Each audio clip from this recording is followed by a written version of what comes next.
यानंतर एक breaking news आहे। कराडमध्ये लोकशाहीच्या बातमीचा इम्पॅक्ट पाहायला मिळाला आहे। कराडमधील निराधार आश्रमच्या अध्यक्षाला अटक झाली आहे। रेखा सकट यांना पोलिसांकडून रात्री उशिरा अटक करण्यात आली आहे। तर आश्रमात अवैध धंदे सुरू असल्याचा आरोप होता। लोकशाही मराठीने ही बातमी दाखवली होती आणि त्यानंतर प्रशासन खडबडून जागा झालेला आहे आणि कराडमध्ये लोकशाहीच्या बातमीचा हा इम्पॅक्ट पाहायला मिळालाय। कराडमधल्या निराधार आश्रमच्या अध्यक्षाला अटक झालेली आहे। या आश्रमच्या अध्यक्षा रेखा सकट यांना रात्री उशिरा पोलिसांनी अटक केली आहे। तर या आश्रमामध्ये अवैध धंदे सुरू असल्याचा आरोप केला जात होता आणि लोकशाही मराठीने हा मुद्दा उचलून धरलेला होता। ही बातमी दाखवली होती। त्यानंतर आता पोलीस ऍक्शन मोडमध्ये आल्याचं दिसतंय।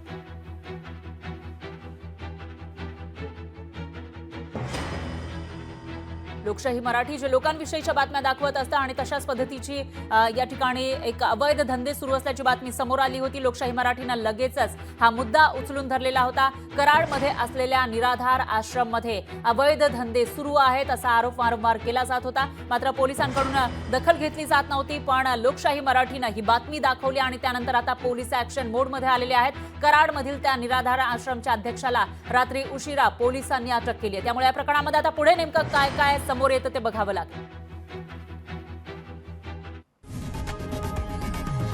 लोकशाही मराठी ऐका, पहा, जागरूक रहा।